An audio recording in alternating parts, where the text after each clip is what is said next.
नमस्कार दोस्तों, आप सभी का स्वागत है GVR इन्फॉर्मेशन यूट्यूब चैनल में।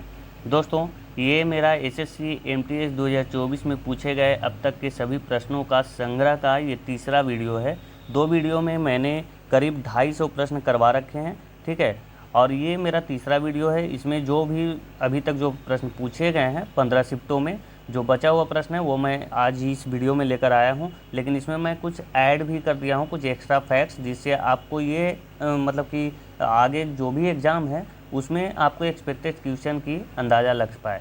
ठीक है दोस्तों, तो स्टार्ट करते हैं हम आज का वीडियो। ठीक है, ये रहा पहला प्रश्न आज का। वर्ष 2001 में किस कुचिपुड़ी नर्तक को पद्मश्री अवार्ड से सम्मानित किया गया था? तो ये शोभना नायडू को 2001 में मिला था क्या?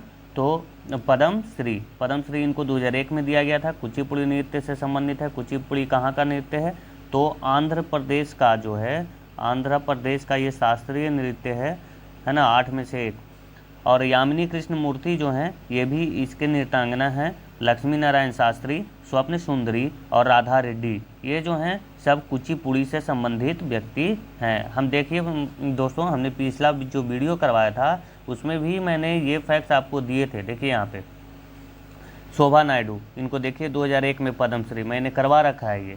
तो आप जो मैंने वीडियो दिया है स्टैटिक्स प्लस करेंट का, वो वीडियो आपको एक बार करना चाहिए। उससे वो बहुत ज़्यादा इंपॉर्टेंट वीडियो है, वहाँ से प्रश्न आ रहे हैं। ठीक है, शोभा नायडू जो हैं देखिए एक बार तमिलनाडु से संबंधित हैं, कुचिपुड़ी नृत्य से। पद्मश्री इनको 2001 में दिया गया था। हमसा पुरस्कार जो कि आंध्र प्रदेश गवर्नमेंट देती है वो भी इनको मिल चुका है। देखिए यहाँ केलुचरण महापात्र, ये उड़ीसा के रहने वाले हैं, उड़ीसी नृत्य से संबंधित हैं। पद्मश्री इनको 1974 में दिया गया, पद्म भूषण 1988 में और पद्म विभूषण 2000 ईस्वी में दिया गया था। उसी तरह से माधवी मुदगल उड़ीसा के रहने वाले हैं, उड़ीसी नृत्य से संबंधित हैं। और संस्कृति पुरस्कार इनको 1984 में दिया गया। पद्मश्री 1990 में मिला था। और ग्रैंड मेडल डेला विले पुरस्कार जो कि फ्रांस की गवर्नमेंट देती है 1997 में इनको दिया गया था। संगीत नाट्य अकादमी इनको 2000 ईस्वी में दिया गया था। तो इसी तरह से मैंने जो है सबका जो है इंडिविजुअल सबका नाम ले करके यहाँ पे रख के उनकी जो उपलब्धियाँ हैं वो मैंने उस वीडियो में बता दिया है। तो आप चाहो तो उस वीडियो को देख सकते हो। बढ़ते हैं अगले प्रश्न की ओर। टी फेस्टिवल किस राज्य में मनाया जाता है? दोस्तों, ये जो है असम का जो है ये एक फेस्टिवल है, टी फेस्टिवल। असम के और भी जो फेस्टिवल हैं वो है बिहू, अम्बुबाची ये मेला है, रंगकर, दिहांग पटकाई। ठीक है, तो ये जो हैं सब असम से रिलेटेड हैं। दोस्तों, जो मैंने पिछला जो वीडियो करवाया उसमें मैंने ये करवा रखा था बाकायदा। मैंने यहाँ पे आपको बताया हुआ था कि ड्री उत्सव और टी फेस्टिवल, ये कन्फ्यूजन नहीं रखना है, ऐसे मैंने करके बताया था। दोनों में अंतर है। ठीक है, यहाँ पे देखिए मैंने करवाए थे असम से बिहू, अम्बुबाची मेला, टी फेस्टिवल, रंगकर और दिहांग पटकाई। उसी तरह से मैंने सभी राज्यों का जो भी है नृत्य वो मैंने वहाँ पे करवा रखा है। जो त्यौहार हैं, त्यौहार और मेले वो मैंने करवा रखा है। जैसे बिहार से जितिया, सोहराय, कर्मा, छठ पूजा। छत्तीसगढ़ से हरेली और हरेला में भी मैंने अंतर बताया था। हरेली जो है छत्तीसगढ़ और हरेला जो है वो उत्तराखंड। हरेला आप याद रखना, ठीक है। हरेला और हरेली बहुत कन्फ्यूजन वाला है। मेघनाथ पर्व जो है ये भी छत्तीसगढ़ से है। उसी तरह से गोवा, सिगमो महोत्सव, कुनबी, फुगड़ी, अंगूर महोत्सव, फुगड़ी तो पूछ भी लिया है MTS ने। तरंग मेल, ठीक है, ये रंगकर भी पूछ लिया है MTS ने। गुजरात से पतंग महोत्सव, रण महोत्सव, खेल महोत्सव, मोढेरा महोत्सव और उत्तरायण महोत्सव। उसी तरह से अरुणाचल प्रदेश लोसुंग है ना, लोसुंग तो यहाँ असम से भी सिक्किम से भी संबंधित है लोसुंग, लोसर। ठीक है, तो मैंने करवाया है, उसको आप जाके देख सकते हो। ये देखिए फास्टर देन लाइटनिंग किसकी आत्मकथा है? फास्टर देन लाइटनिंग किसकी आत्मकथा है? तो ये उसेन बोल्ट की आत्मकथा है, मतलब लाइट से भी ज़्यादा तेज। उसेन बोल्ट जो कि एक धावक हैं, उनकी आत्मकथा का नाम है फास्टर देन लाइटनिंग। अब यहाँ पे मैंने क्रिकेट ऑटोबायोग्राफी जो कि मैंने वीडियो में करवाया है, ठीक है, यहाँ पे भी मैं 10 बायोग्राफी जो है मैं आपको एक बार बता रहा हूँ। सचिन तेंदुलकर जी का ऑटोबायोग्राफी का नाम है playing it my way. Yuvraj Singh का the test of my life. Kapil Dev का स्ट्रेट फ्रॉम द हार्ट, ये तो पूछा भी गया है। Sourav Ganguly a century is not enough. VVS Laxman 281 and beyond. Sanjay Manjrekar ji का इम्परफेक्ट, इनकी जो ऑटोबायोग्राफी है उसका नाम है imperfect. Shahid Afridi game changer. Chris Gayle 6 machine. Shane Warne no spin. ठीक है, और Ricky Ponting at the close of play, इनकी जो है आत्मकथा का नाम है। आगे बढ़ेंगे दोस्तों, तीसरा प्रश्न आज का, चौथा, पहला जो खेलो इंडिया पैरा गेम्स है जो कि 2023 में हुआ था, उसमें दूसरे स्थान पर कौन सा राज्य रहा था? तो ये रहा था उत्तर प्रदेश, पहले स्थान पर रहा था हरियाणा, ठीक है, और तीसरे स्थान पर रही थी तमिलनाडु। शुभंकर जो है इसका उज्ज्वला था, जो कि एक छोटी चिड़िया है, और ये 17 दिसंबर 2023 को नई दिल्ली में आयोजित किया गया था। तो ये फैक्ट्स आपको याद रखने हैं, ठीक है। आगे बढ़ते हैं, कुव्वतुल इस्लाम मस्जिद का निर्माण किसने करवाया था? तो कुव्वतुल इस्लाम मस्जिद का जो निर्माण है वो कुतुबुद्दीन ऐबक ने करवाया था। कुतुबुद्दीन ऐबक क्या थे? तो मोहम्मद गोरी के ये गुलाम थे, और ये गुलाम वंश के पहले शासक थे, है ना, किसके? गुलाम वंश के। और 1198 में बनकर तैयार हो गया था कुव्वतुल इस्लाम मस्जिद, ठीक है। कुतुबुद्दीन ऐबक के बारे में आपको और भी फैक्ट पता होना चाहिए, आप हिस्ट्री में जाइए और उसके बारे में थोड़ा देख लीजिए, कुतुबुद्दीन ऐबक के बारे में, इल्तुतमिश के बारे में, मोहम्मद गोरी के बारे में, ये सब इम्पॉर्टेंट है, ठीक है। आगे बढ़ते हैं, निम्न में से कौन सी विशेषता संयुक्त राज्य अमेरिका के संविधान से लिया गया है? तो सुप्रीम कोर्ट के जजों को हटाने की प्रक्रिया जो है ये कहाँ से लिया गया है? यूएसए के संविधान से लिया गया है, और यही जो है राइट ऑप्शन में दिया हुआ था, तो ये आपका सही आंसर हो गया था वहाँ पे। और भी जो संयुक्त राज्य अमेरिका के संविधान से लिए गए हैं वो हैं अध्यक्ष का महाभियोग, सर्वोच्च और उच्च न्यायालय के न्यायाधीशों का निष्कासन की प्रक्रिया, मौलिक अधिकार दिया गया है यूएसए से, न्यायिक समीक्षा ये भी लिया गया है यूएसए से। हमने इसका जो है सारा आर्टिकल का भी वीडियो अपलोड किया है। न्यायिक समीक्षा जो है 137 है ना। संविधान की प्रस्तावना ये यूएसए के संविधान से लिया गया है। न्यायपालिका की स्वतंत्रता भी यूएसए के संविधान से लिया गया है। हम बढ़ेंगे अगले प्रश्न की ओर। पेलाग्रा रोग किस विटामिन की कमी से होता है? तो नियासिन की कमी से होता है, और इसका विटामिन का नाम क्या है? B3, विटामिन B3, इसका रासायनिक नाम है नियासिन। अब यहाँ पे देख लीजिए एक बार, विटामिन ए से क्या होता है? तो जो अंधापन है वो हो जाता है, loss of vision. Vitamin B1 है ना, बेरी रोग हो जाता है इसकी कमी से। विटामिन सी से स्कर्वी, और विटामिन डी की कमी से हो जाता है रिकेट्स, तो रिकेट्स जो कि सूखा रोग भी बोलते हैं इसको, बच्चों में होता है। कैल्शियम की कमी से होता है बोन और टूथ डिके, है ना, हड्डी और जो दांत है वो कमज़ोर होने लग जाते हैं। आयोडीन की कमी से ग्वाइटर रोग होता है, घेंघा रोग।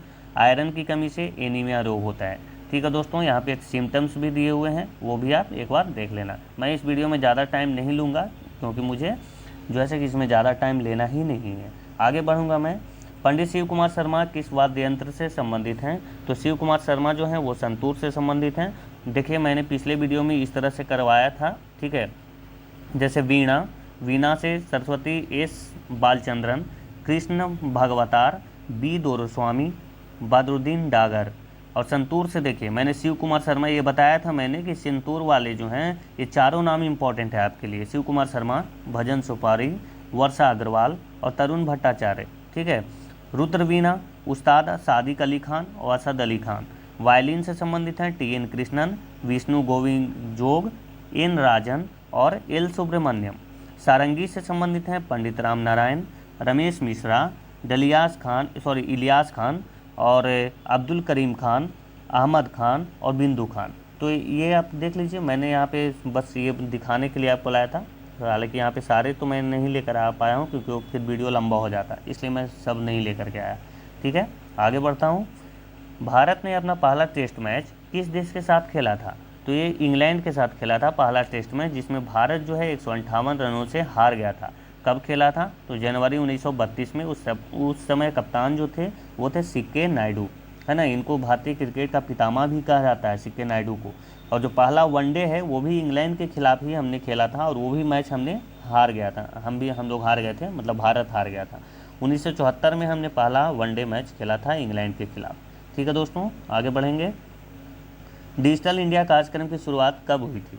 तो ये 1 जुलाई 2015 को डिजिटल इंडिया कार्यक्रम की शुरुआत हुई थी। ये भी मैंने प्रीवियस वीडियो में करवा रखा है, ठीक है, वो भी आप देख सकते हो।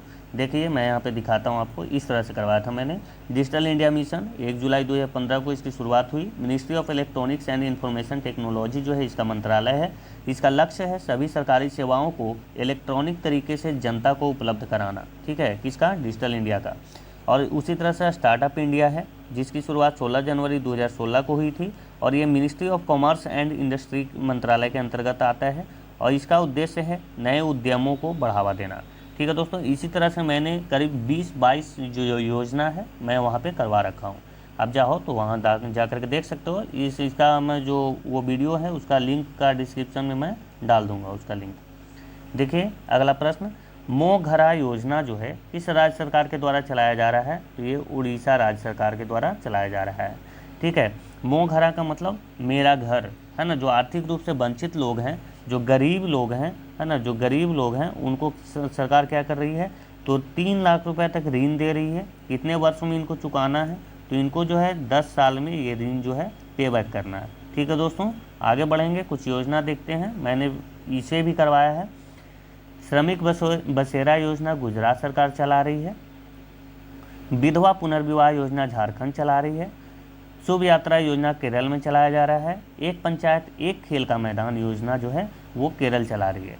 अम्मा और बहनी योजना असम में चलाया जा रहा है। मुख्यमंत्री कन्या सुमंगला योजना उत्तर प्रदेश में चलाया जा रहा है। ग्रामीण मित्र योजना गोवा में, लाडली लक्ष्मी योजना और लाडली बहना योजना ये दोनों जो है मध्य प्रदेश में चलाया जा रहे हैं। मुख्यमंत्री सशक्त बहना उत्सव योजना उत्तराखंड में चलाया जा रहा है। आसरा पेंशन योजना तेलंगाना में चलाया जा रहा है। मुख्यमंत्री सम्मान निधि योजना जो है ये राजस्थान में चलाया जा रहा है। मुख्यमंत्री सम्मान निधि योजना है, ये प्रधानमंत्री नहीं है, प्रधानमंत्री वाला अलग है। ठीक है, वो केंद्र सरकार चलाती है। आगे देखिए और भी है थोड़ा सा।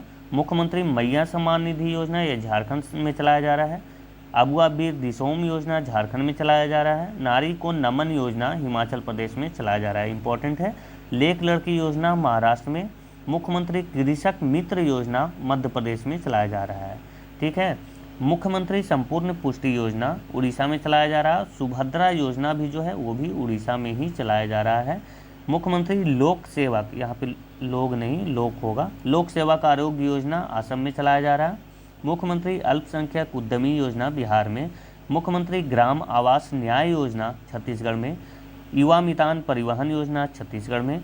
मुख्यमंत्री बाल पौष्टिक आहार योजना जो है वो छत्तीसगढ़ में चलाया जा रहा है, इंपॉर्टेंट है ये। मुख्यमंत्री सुख आश्रय योजना हिमाचल प्रदेश में चलाया जा रहा है। अगला प्रश्न है, लेसन्स लाइफ टाउट मी अनलोइंगली किसकी आत्मकथा है? तो ये जो आत्मकथा है ये एक्टर अनुपम खेर की है और अनुपम खेर को 2004 में पद्मश्री पुरस्कार दिया गया था और 2016 में पद्म भूषण भी दिया गया था। तो ये फैक्ट आप याद रखिएगा। आगे बढ़ेंगे। न्यूलैंड्स के अष्टक नियम के अनुसार निम्न में से किसमें नाइट्रोजन के समान गुण हैं? तो ये जो फास्फोरस है उसमें समान गुण होगा। उन्होंने ये पाया था कि हर 8वें तत्व में पहला जो तत्व है उसके गुण जो हैं वो समान होते हैं। और ये जो अष्टक नियम है न्यूलैंड का, ये 1866 में आया था। जैसे यहाँ पे देखिए लिथियम का सोडियम, लिथियम और सोडियम का क्या होगा? समान गुण धर्म होंगे। ठीक है, इसी तरह से यहाँ पे क्या पूछा हमसे? नाइट्रोजन, नाइट्रोजन कहाँ पे है? आप इसमें देखिए कहाँ पे है? N N N N N हाँ देखिए, नाइट्रोजन फास्फोरस है ना, नाइट्रोजन जो है वो फास्फोरस, समान गुण होंगे। उसी तरह से यहाँ पे देख लीजिए सारा बेरिलियम मैग्नीशियम सब ये समान गुण होंगे। आगे बढ़ेंगे दोस्तों। 2011 की जनगणना के अनुसार इनमें से किस राज्य का जनसंख्या घनत्व 1000 से ऊपर रहा था? दोस्तों बिहार और उत्तर प्रदेश ऐसे राज्य हैं जिसका जनसंख्या घनत्व जो है 1000 से ऊपर था। जैसे बिहार का 1106 व्यक्ति प्रति वर्ग किलोमीटर, यहाँ पे गलत लिखा हुआ है, सिर्फ किलोमीटर लिख दिया मैंने, 1100 ऐसे है। ठीक है, 1106 व्यक्ति प्रति वर्ग किलोमीटर, ठीक है, ऐसे लिखा जाएगा। उत्तर प्रदेश का 1028 व्यक्ति प्रति वर्ग किलोमीटर। अब ये केंद्र शासित प्रदेश है। ठीक है, यहाँ पे राज्य पूछा गया था, अगर केंद्र शासित प्रदेश पूछा गया होता तो दिल्ली होता।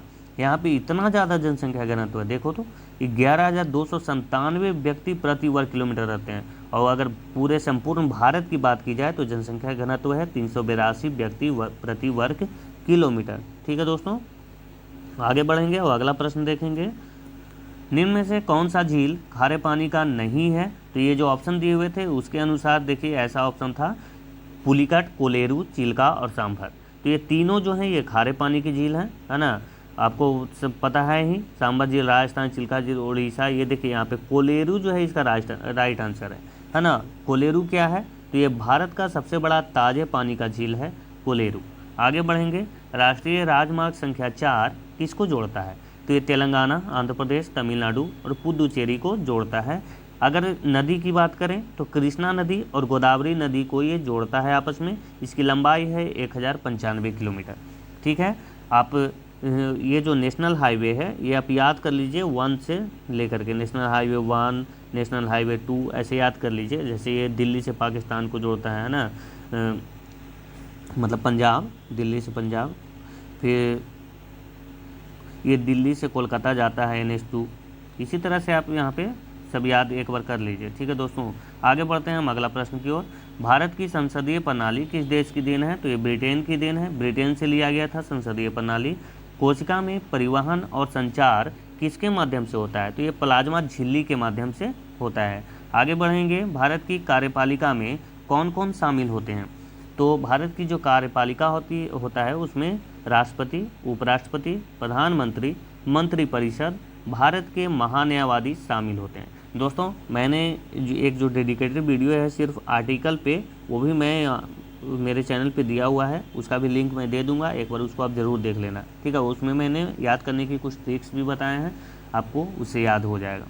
आगे बढ़ेंगे, इंडियन एसोसिएशन की स्थापना किसने की थी? तो ये सुरेंद्र नाथ ने की थी। कहाँ? बंगाल में 1876 ईस्वी में। आगे बढ़ेंगे, हम ज़्यादा समय नहीं ले रहे हैं। ठीक है, राज्यसभा के उपसभापति कौन है? तो हरिवंश नारायण सिंह हैं। और सभापति कौन है? जगदीप धनखड़ है ना। राज्यसभा के सभापति जो हैं वो कौन होते हैं? उपराष्ट्रपति होते हैं, जो कि 14वें नंबर के उपराष्ट्रपति हैं। राज्यसभा के सभापति कौन होते हैं? उपराष्ट्रपति होते हैं। ठीक है दोस्तों, और अभी जो उपसभापति हैं वो है हरिवंश नारायण सिंह। आगे बढ़ेंगे, कृष्णराव शंकर पंडित किस घराने से संबंधित हैं? ये ग्वालियर घराने से संबंधित हैं, है ना। तो आपने तानसेन का नाम सुना होगा, तानसेन, ये भी ग्वालियर से ही संबंधित हैं। जन्मदाता हैं तत्थन पीर बख्श को माना जाता है। ग्वालियर घराने का जन्मदाता जो है वो तत्थन पीर बख्श को माना जाता है। आगे बढ़ेंगे, किस पंचवर्षीय योजना का लक्ष्य गरीबी दर में 5% की होगा यहाँ 5% की कमी लाना था? दोस्तों ये जो है 10वीं पंचवर्षीय योजना का ये लक्ष्य था, जो कि 2002 से 2007 तक चलाया गया था। जीडीपी वृद्धि दर जो है वो 8% इसका लक्ष्य था कि जीडीपी में जो है 8% का वृद्धि हमें लानी है। आगे बढ़ेंगे, निम्न में से कौन सा मिलान खदानों के बारे में गलत है? जैसे कुद्रेमुख खदान कर्नाटक, ये तो सही है। ये जो है बादाम पहाड़ खदान जो है उड़ीसा में है, ये भी सही है। रत्नागिरी की खदान ये गलत है, ये महाराष्ट्र में है, यहाँ पे मध्य प्रदेश दिया हुआ है, तो ये गलत है। ठीक है, बैलाडीला लॉयस्क जो है ये छत्तीसगढ़ में है, ये भी सही है। तो इसमें गलत पूछा गया था, तो इसके अनुसार जो है हमारा राइट आंसर जो है ये होगा। ठीक है दोस्तों, आगे बढ़ेंगे, हल्दी घाटी के युद्ध में मुगल सेना का नेतृत्व किसने किया था? तो ये आमेर के राजा जो मान सिंह थे उन्होंने नेतृत्व किया था। हल्दी घाटी का युद्ध जो है 1576 में हुआ था। मुगल सेना और मेवाड़ के राजा महाराणा प्रताप के बीच हुआ था, जिसमें मुगल की जो सेना थी वो जीत गई थी। आगे बढ़ेंगे, मद्रास में होम रूल लीग की स्थापना किसने की थी? तो मद्रास में जो है सितंबर 1916 में एनी बेसेंट ने किया था, और होम रूल लीग जो है पुणे में बाल गंगाधर तिलक जी ने किया था। कब? तो अप्रैल 1916 में। अगर पूछा जाए कि होम रूल लीग की शुरुआत किसने करी थी, पहली बार जो शुरुआत है वो बाल गंगाधर तिलक ने ही किया था। आगे बढ़ेंगे, मौलिक अधिकार का कौन सा अनुच्छेद अल्पसंख्यकों की भाषा और संस्कृति को संरक्षित करता है? तो अनुच्छेद 29 जो है अल्पसंख्यकों की भाषा और संस्कृति की रक्षा करता है ना। इसका भी प्रॉपर ये अनुच्छेद मैंने अपनी वीडियो में बताया है। ठीक है, तो उसको भी आप जाके देख सकते हैं, जो स्टैटिक्स का वीडियो है उसमें ही मैंने करवा रखा है सारे अनुच्छेद। आगे बढ़ेंगे, गुड़ी पड़वा किस राज्य का प्रमुख त्यौहार है? तो ये महाराष्ट्र का एक प्रमुख त्यौहार है, ये नव वर्ष है, ये भी मैंने वहाँ पे करवा रखा है। ठीक है दोस्तों, इसका मैं नहीं लेकर के आया हूँ, वीडियो ज़्यादा लंबा हो जाता है इसी कारण। आगे बढ़ता हूँ मैं, महाजनपद काल में भागा नामक जो कर है किससे लिया जाता था? तो ये किसानों से लिया जाता था। किससे? किसानों से। ये जो है उपज का छठा हिस्सा टैक्स के रूप में लिया जाता था, जिसे भागा कहा जाता था या फिर शेयर कहा जाता था। ठीक है दोस्तों, भागा या शेयर। आगे बढ़ेंगे, अर्जुन सिंह धुर्वे को किस नृत्य में योगदान के लिए 2022 में पद्मश्री से सम्मानित किया गया था? तो ये बैगा नृत्य से संबंधित है, जो कि मध्य प्रदेश का एक लोक नृत्य है, बैगा नृत्य। इनको 2022 में पद्मश्री मिला था। आगे बढ़ेंगे, इंद्रसेन रेड्डी किस राज्य के राज्यपाल हैं? ये भी मैंने वीडियो में करवा रखा है स्टैटिक्स प्लस करेंट में, उसमें मैंने चीफ मिनिस्टर और प्लस गवर्नर का जो है वो मैंने पूरा लिस्ट दिया है वहाँ पे, ठीक है, तो वो आप देख लीजिए एक बार। ये हैं त्रिपुरा के जो हैं राज्यपाल हैं इंद्रसेन रेड्डी। आगे बढ़ेंगे, किस मुगल सम्राट ने झरोखा दर्शन प्रथा को बंद कर दी थी? तो औरंगजेब जो है ये झरोखा दर्शन प्रथा को बंद कर दिया था। ये क्या था झरोखा दर्शन प्रथा? झरोखा दर्शन प्रथा से तात्पर्य किलों और महलों की बालकनी में दर्शकों को संबोधित करने का दैनिक अभ्यास से है, जिसकी शुरुआत जो है अकबर ने किया था। और जो अकबर है, अकबर के बाद जो भी राजा है, जैसे कि अकबर के बाद कौन आया, ऐसे याद रखिए, BHAJSA, जैसे कि यहाँ हो गया EH है, अकबर यहाँ है, अकबर के बाद आया जहांगीर, उसके बाद आया शाहजहाँ, उसके बाद आया औरंगजेब। तो औरंगजेब जो है वो बंद कर दिया था, ठीक है, बाकी ये सब चालू रखे थे। आगे बढ़ेंगे, भारत में कैबिनेट मिशन कब आया था? मार्च 1946 में कैबिनेट मिशन आया, जिसके सदस्य थे पैट्रिक लॉरेंस, स्टोपर्ट क्रिप्स और A.V. अलेक्जेंडर, ठीक है, ये भारतीय सचिव थे, ठीक है दोस्तों। आगे बढ़ेंगे, भारत में क्रिश्चियन जनसंख्या का प्रतिशत क्या है? मतलब ईसाई कितने प्रतिशत हैं टोटल जनसंख्या का? तो जो ईसाई हैं वो 2.3% हैं टोटल जनसंख्या का, ठीक है दोस्तों। देखिए मैंने ये भी करवा रखा है उसी में, जैसे कि ये पूरा जो 2011 की जनगणना है उसका पूरा वीडियो मैं करवाया हूँ, तो मैं एक पेज ही बस लेकर के आया हूँ यहाँ पे। 2011 की जनगणना का स्लोगन था आवर सेंसस आवर फ्यूचर, मतलब हमारी जनगणना हमारी भविष्य। 2011 की जनगणना 15वीं जनगणना थी टोटल, और जो कि स्वतंत्र भारत की 7वीं जनगणना थी। 2011 की जनगणना के अनुसार जो भारत की जनसंख्या है 121 करोड़ है, जो कि विश्व की जनसंख्या का 17.5% है। जनसंख्या वृद्धि दर जो है वो 17.64% रही 2001 से 2011 के बीच। नगरीय जनसंख्या 31.2% है, ये भी पूछा गया प्रश्न, SSC MTS ने पूछ लिया।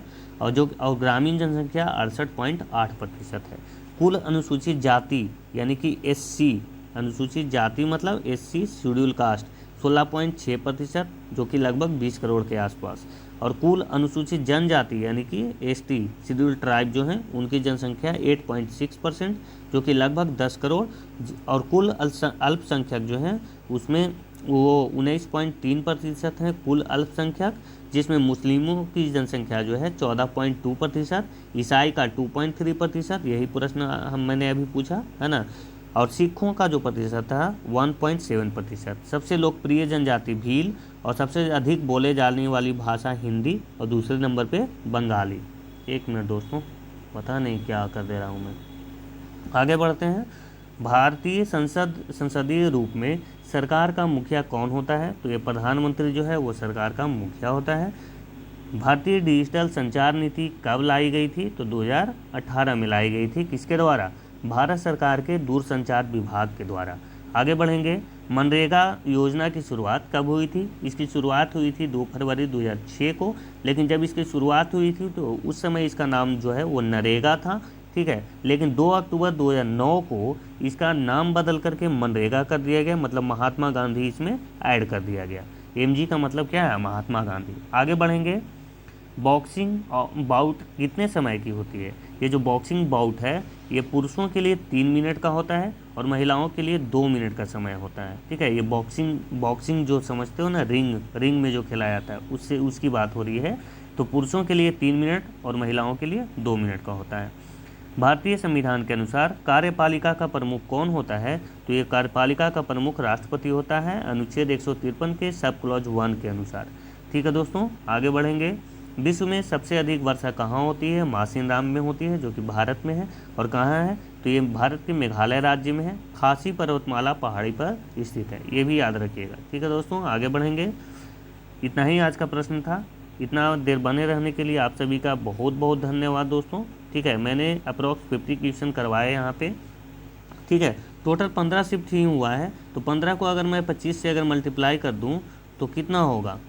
375 प्रश्न टोटल बनते हैं। लेकिन क्या होता है कि जो प्रश्न ईजी होते हैं वही प्रश्न जो है वो बच्चों को याद रहते हैं, ठीक है, स्टूडेंट को वही याद रहता है। जो बहुत ज़्यादा लेंदी होता है ना, जो लेंदी प्रश्न होते हैं वो याद नहीं रहते एग्ज़ाम से निकलने के बाद। तो इसमें सारे प्रश्न तो आ ही नहीं सकते हैं। अप्रॉक्स 300 प्रश्न मैंने करवा दिए हैं अपने 3 वीडियो में, ठीक है दोस्तों। अगर वीडियो पसंद आया तो इसे लाइक ज़रूर कीजिएगा और शेयर भी कर दीजिएगा, है ना, और चैनल को एक बार सब्सक्राइब कर लीजिए, ठीक है दोस्तों। Thank you so much. जय हिंद दोस्तों।